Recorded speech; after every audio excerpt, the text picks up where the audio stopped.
Last letters and further records of martyred missionaries of the China Inland Mission. Edited by Marshall Broomhall, brother-in-law of Hudson Taylor. Dated 1901. In loving memory of those members of the China Inland Mission who suffered martyrdom during the sad crisis of 1900, and in grateful recognition of God's great goodness to those who were mercifully delivered, they said among themselves, "The latter end of the righteous he calleth happy, and he vaunteth that God is his Father. Let us see if his words be true, and let us try what shall befall in the ending of his life. For if the righteous man is God's Son, he will uphold him, and he will deliver him out of the hand of his adversaries. With outrage and torture, let him put him to the test, that we may learn his gentleness and may prove his patience under wrong. Let us condemn him to a shameful death, for he shall be visited according to his works." Thus reasoned they, and they were led astray, for their wickedness blinded them, and they knew not the mysteries of God. The souls of the righteous are in the hand of God, and no torment shall touch them. In the eyes of the foolish they seem to have died, and their departure was accounted to be their hurt, and their journeying away from us to be their ruin. But they are in peace. And even if in the sight of men they be punished, their hope is full of immortality. And having borne a little chastening, they shall receive great good, because God made trial of them, and found them worthy of himself. As gold in the furnace he proved them, and as a whole burnt offering he accepted them. The wisdom of Solomon. Prefix. It was prophetically foretold of the apostle and the high priest of our profession, that he asketh life of thee, and thou gavest it him, even length of days, forever and ever. And of countless numbers of his followers in every age it has been true that the deliverance which they sought from cruel persecutions has been given them through death rather than from death. So it was with the martyred ones in China, native and foreign. Their prayers and ours for them were not unanswered, though they were answered in God's own way. And as for God, his way is perfect. Our faith must rest here. Yet a little while, and we shall see the fruits of their suffering, and learn the reason more fully when we see them shining with their Lord, whom they followed even unto death. It was asked of one, if the choice were given you to be translated before death, or to pass through death to the Lord's presence, which would you choose? And like many, the reply was, the Lord himself passed through death, and I should like to follow the Lord both in death and resurrection. Another to whom a similar question was put replied, if my Lord offered me my choice, I would hand it back to him and tell him I prefer that he choose for me. Some of our martyred friends chose like the latter, as letters already published show. A few more letters have been recovered, which will be very precious to personal friends and relatives, and it is hoped not to them alone. Much as we mourn their loss and regret that poor needy China and the spared native Christians should lose their help, can we but rejoice in the Master's joy as he welcomed his faithful ones and gave them the promised crown of life? Can we begrudge them the glorious exchange of earthly service for heavenly triumph? Shall we not rather pray that those whose privilege it may be to press forward and close the broken ranks may have grace given them to say to the same Master who is still asking, whom shall I send? And who will go for us? Here am I. Send me. And may we all have grace to say, I have nothing too precious for my Lord, and pour our boxes of alabaster at his feet. J. Hudson Taylor, Geneva, October 1901. Editor's Prefix. Nearly 12 months have passed since the publication of the book called Martyred Missionaries of the China Inland Mission. During these months, most of, if not all, the scenes of martyrdom have been visited by missionaries of the societies specially concerned, in order that all necessary facts should be investigated Memorial services held for those who had fallen, and a becoming interment arranged where that was possible. Also that the condition of the native church might be considered, and needful arrangements made for the Christians, both physically and spiritually, so far as circumstances permitted. All the more detailed information which has thus been obtained, supported by the evidence of documents which had fallen into the hands of the Allied troops, and all that the diplomatic proceedings at Peking have revealed, have confirmed the previous conviction that the Chinese government was solely responsible for the Boxer Rising of last year. While this fuller information has thrown much light upon the terrible crisis, it has not contradicted what was written both in the prefix and body of the former volume mentioned above, with the exception, we believe, of one statement. We stated that the massacres in the province of CHEH-KIANG were not connected with the Boxer movement, but appeared to be caused by a local rising. This opinion was apparently confirmed by the letter which Mr. Thompson wrote the day before his death, but it is now proved beyond question that those massacres were directly the result of the proclamation received from Peking to murder all foreigners, though in consequence of a threat from the Viceroy, Liu-Kun-Yi, the governor of CHEH-KIANG, sought to recall the proclamation after he had made it public. He was unsuccessful. The mischief was afloat and beyond his control. Among those things which had been brought to light since the quelling of the outbreak, nothing is perhaps of greater value to the Christian Church than some of the last letters written by those who were face to face with certain death, hiding away among the caves and dens of the mountains. In moments of peril, not a few succeeded in writing and secreting a few messages to their loved ones at home. These letters, with their testimonies to the realities of God's grace, breathing a spirit of unflinching loyalty to God Himself, are a priceless heritage to the whole Christian Church. The dying words of the Church's early martyrs and of some who are enrolled among England's most honored saints have been handed down for centuries as an inspiration and blessing to succeeding generations. And among the last messages of some who died last year in China are words which should live in the hearts and minds of all. One writes, "We rejoice that we are made partakers of the sufferings of Christ, that when His glory shall be revealed, we may rejoice also with exceeding joy." And another, "Many will say, 'Why did she go? Wasted life.' Darling, no. Trust. God does His very best and never makes mistakes."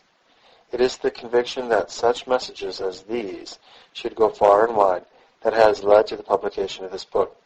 Being dead, may they yet speak, and may these their last testimonies be used of God to provoke us all to faith and good works for the glory of the Lord and for the good of that land for which they died. It had been hoped that even more letters might have been recovered. It is known that a bundle of last letters written by the missionaries in Tai-YUAN-FU was handed to a native who deposited them in a native bank where the foreigners had done business. When the governor demanded that the missionaries' monies should be given up, these letters were handed over at the same time and were, we believe, burned. One or two other letters of great value have not the liberty to publish. These 12 months have also sadly confirmed that the rumors of the massacres of the 6 Taitung missionaries and their children, and since no memorials of these friends were given in Martyred Missionaries of the CIM, they are now included in the present book as the companion and supplementary volume. With regard to some of whom the worst was feared, time has brought better tidings. Dr. J. W. Hewitt, after 1 month of hiding among the hills and 2 more months of confinement in a Chinese prison, was safely escorted to the coast. Mr. G. McKay, Miss Chapman, now Mrs. McKay, and Miss Way, after nearly 4 months of peril and suffering among the mountains, were mercifully delivered. The painful experiences of Mr. and Mrs. Ogren, the death of the former and escape of the latter, are among the most distressing stories of the whole crisis. These accounts have not yet been previously published in England and are condensed from what they wrote in Shanghai. There is no desire to dwell upon the harrowing side of these stories, but they so wonderfully reveal the grace of God realized under most extraordinary conditions that it would not be right to withhold these accounts from the Christian public. Following these records, something is briefly said on the subject of the memorial services held. The official apology for the wrongdoing of last year and the reconstruction and reorganization of the native churches. The frontispiece of this volume is a reduced facsimile of a monumental brass, which by the private subscription of the Martyrs' fellow workers is being placed in the China Inland Mission headquarters at Shanghai.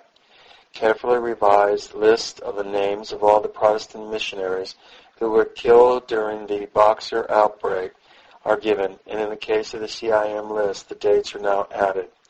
For these lists, we are indebted to the Reverend J.W. Stevenson of Shanghai.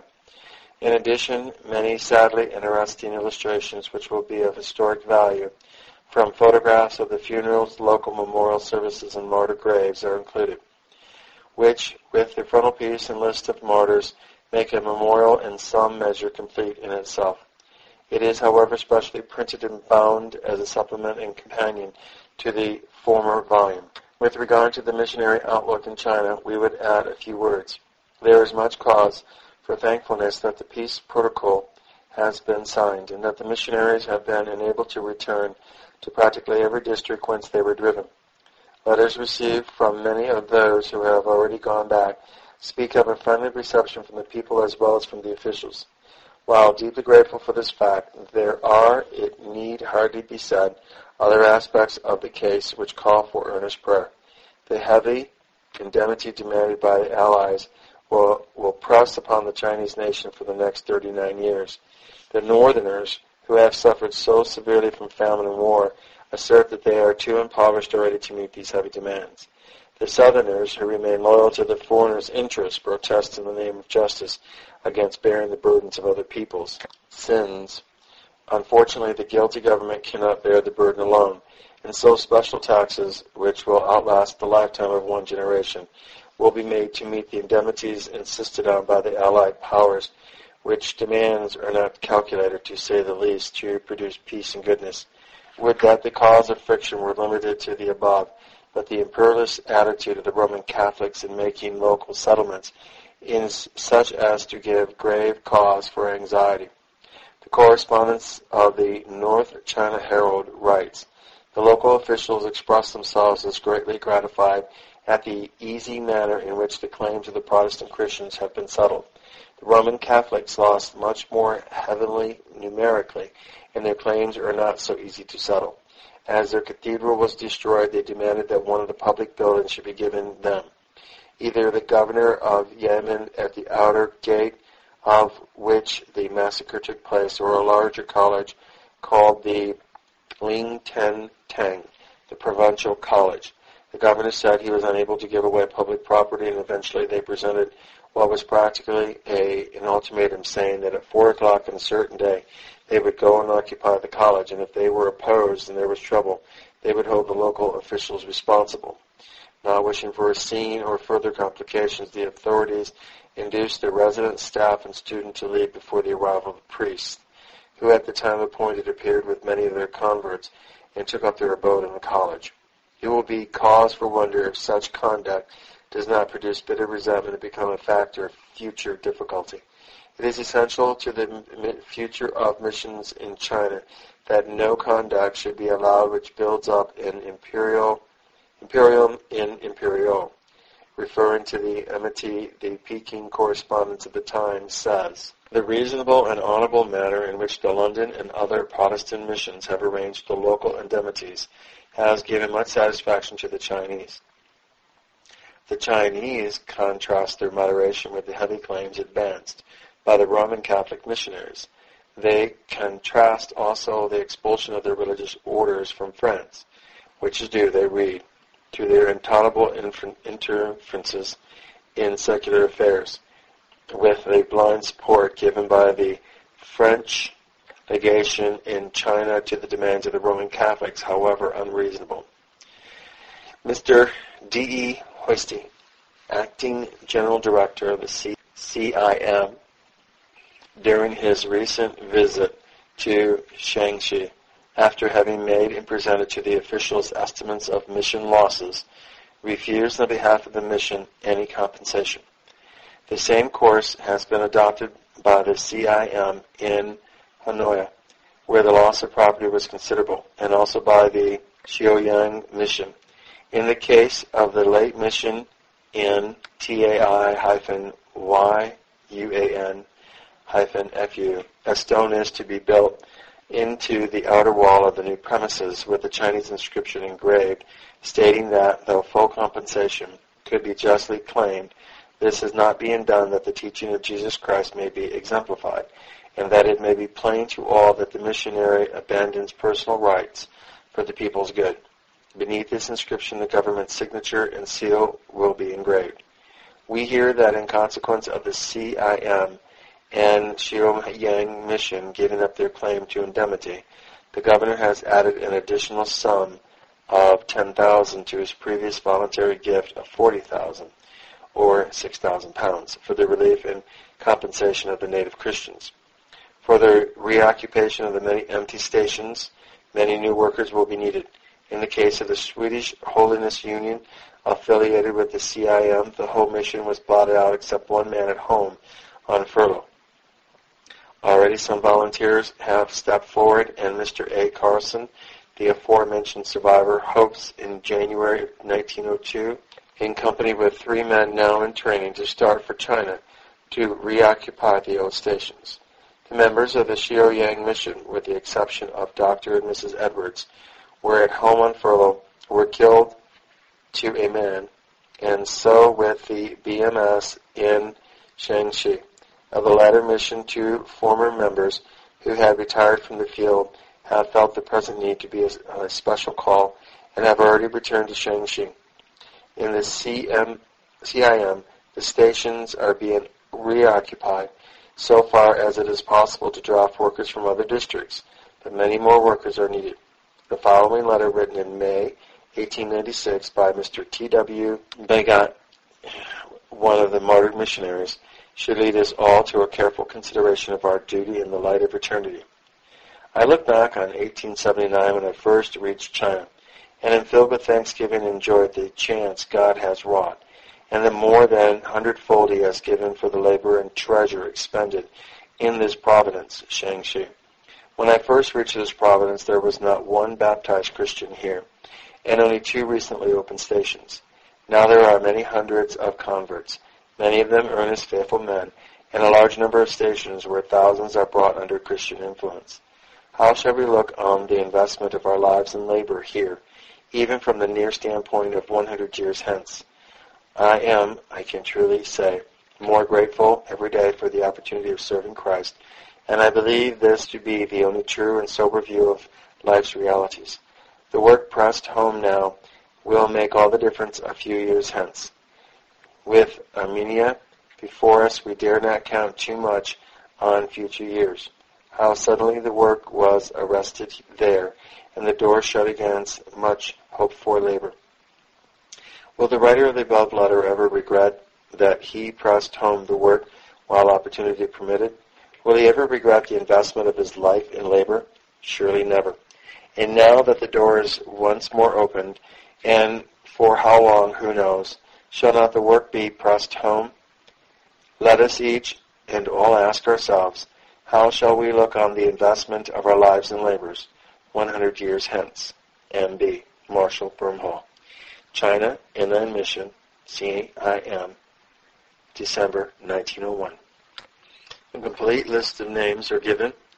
Summary, nationality. British who were martyred, 71 adults, 29 children, 100 total. Swedish martyrs, 40 adults, 16 children, 56 total. United States of America. 24 adults, 8 children, 32 total.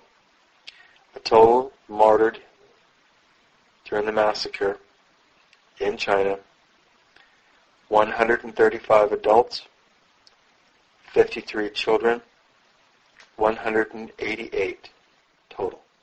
The martyrs' last letters. The martyrs' last letters.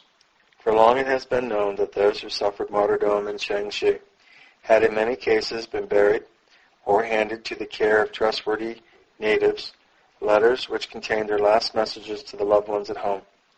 Some of these were brought to the coast by native Christians, while, more recently, others had been handed to the first party of missionaries which revisited the Providence. Last messages or the words of a dying man are always fondly treasured by all his friends. In the case of these letters, however, their value is not limited to those who personally knew the writers, but are of priceless worth to the whole Church of God. They bring home to us the awful reality of the recent crisis in China, when men and women in the full bloom of youth and vigor were brought face to face with death by the hands of an implacable foe. They bear eloquent testimony to the faithfulness of many of the native Christians and testify to the power of the grace of God under circumstances more painful than can be easily imagined.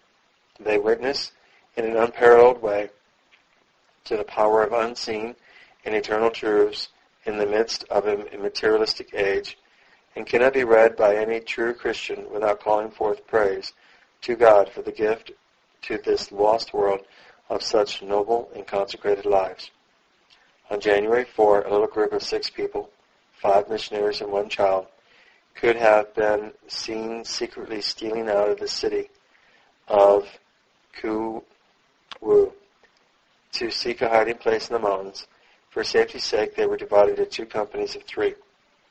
Mrs. G.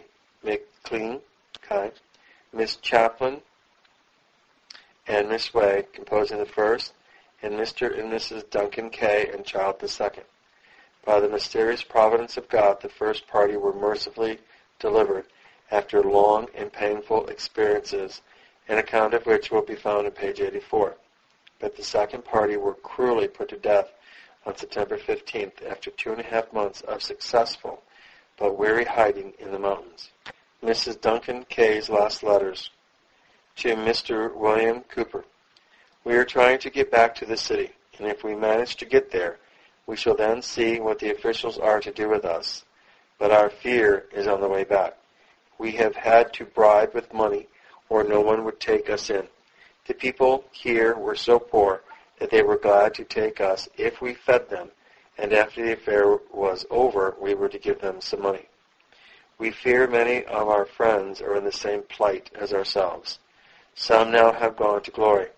May God comfort all your hearts over this terrible affair.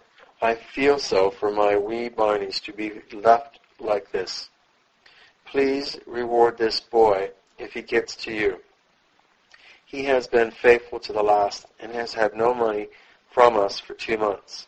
He has never said anything, but has been like a true child of God. May God bless you all. And if we should never meet again here on earth, we shall by and by, with love to all, C.K. Te Huin Tsing, near the end of July. My dear children, we came up here to get away from the Boxers, thinking it was out of the way and we might be able to stay over this time of difficulty and go back in 2 months.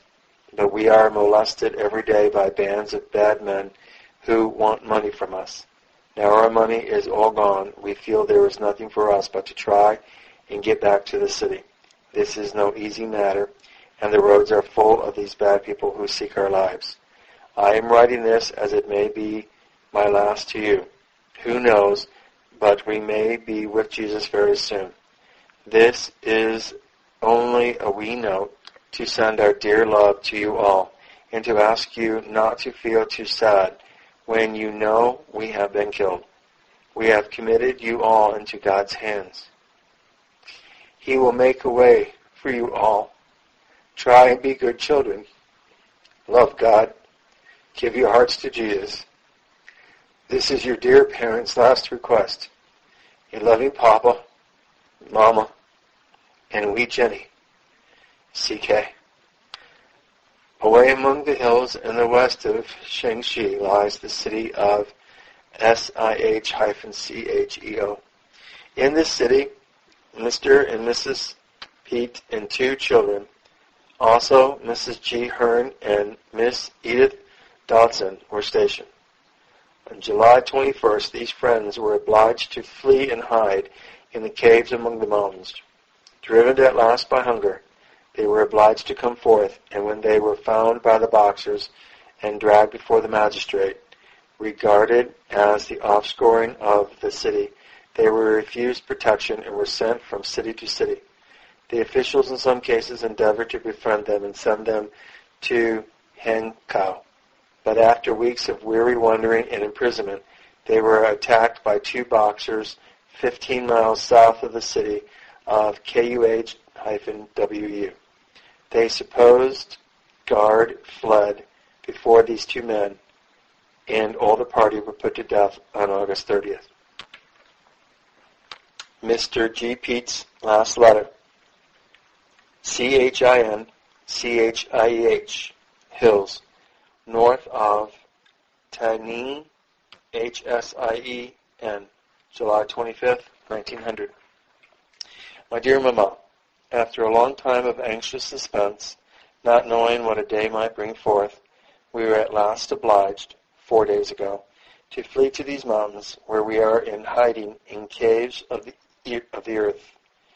We escaped none too soon, for the day after we left, 300 Boxers arrived at SIH-CHEO and burnt down our dear home, very angry indeed that we had escaped their clutches. Today they have gone on to Tangning, and I expect that ere this is written, they will have also set that place on fire.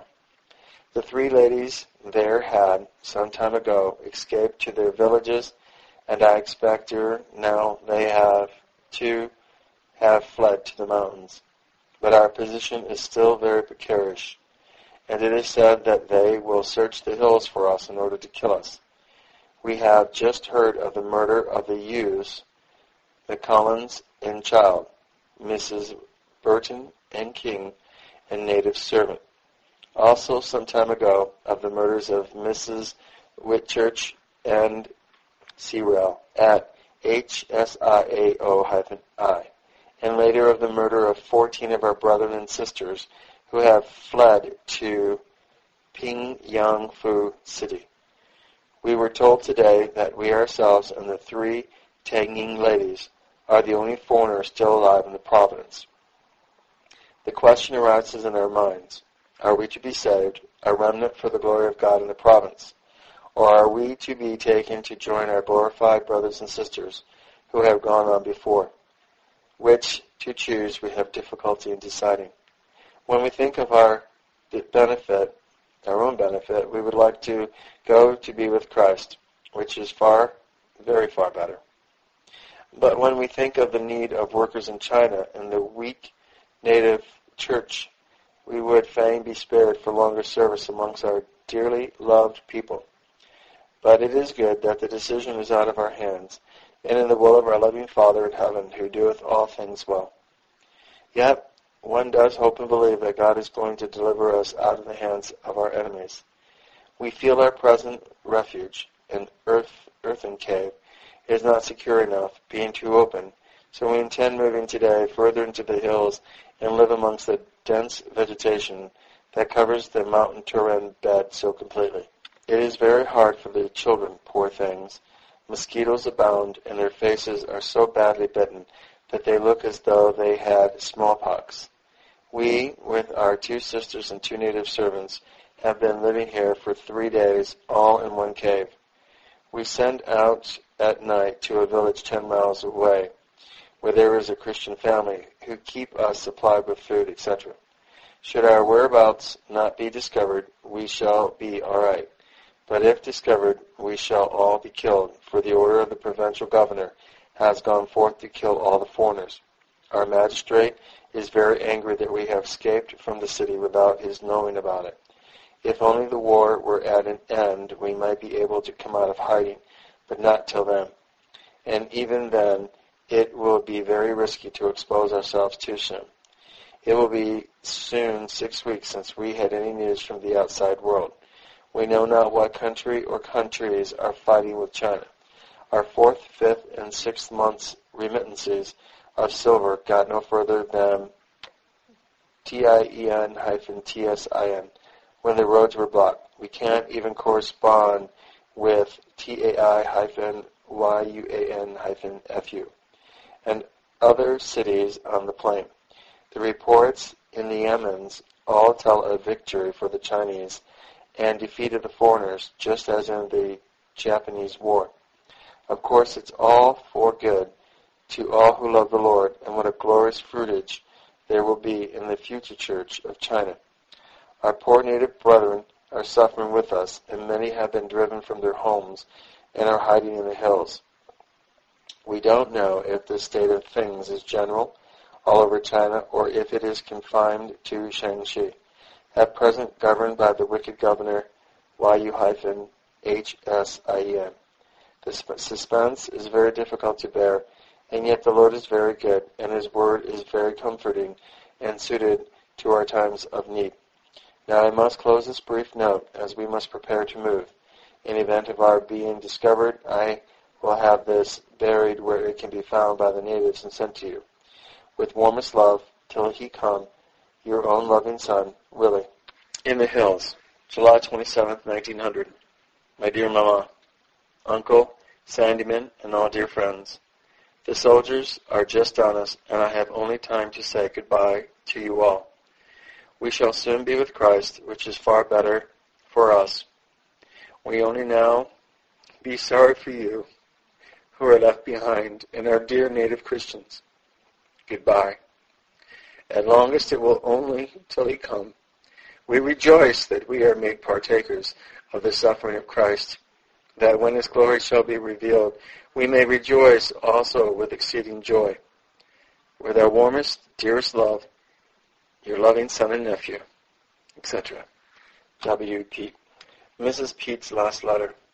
My dear loved ones, at the last moment I say goodbye.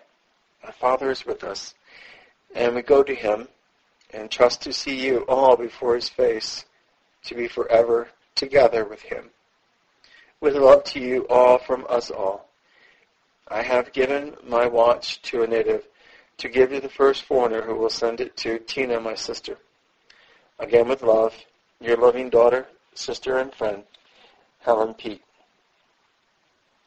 Mrs. E. G. Hearn's last letter. In a cave amongst the hills, July 25th, 1900. Dearest brothers and sisters, you will know what a critical state China is in, and has been for some time since. We have heard that all the other missionaries in this part of the province have left their stations and gone into places of hiding. Others, in making for another province, have been captured on the way and killed. We do not know how many of our fellow workers have been taken to be with the Lord. At last it came to our home to leave and make for a village, where we stayed one night, going on the next day to another place, which we left early the next morning on hearing that there were men who were looking for the foreigners to slay them.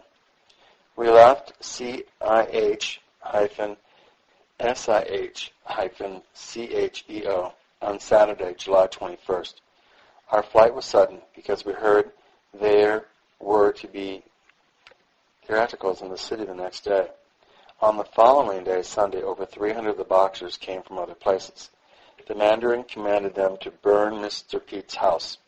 This was done because the landlord would not give the things in the house over into his hands, which meant that he would take what he liked as his own booty. We do not at present know what has been left. The man who was left in charge escaped and was hid in the landlord's house. When the messenger came away, whom the landlord had sent to tell us this news, the house was still burning. We do not know what has become of our place. We think our landlord, who is not the same as Mr. Pete's, will have put all things into the Mandarin's hands. Our things will not have been saved, but the house will not have been interfered with in any way. I have written you a long account of what has gone on formally, but do not know whether I shall be able to send it off to you. If not, you will have heard a great deal of what has taken place from the papers. Now to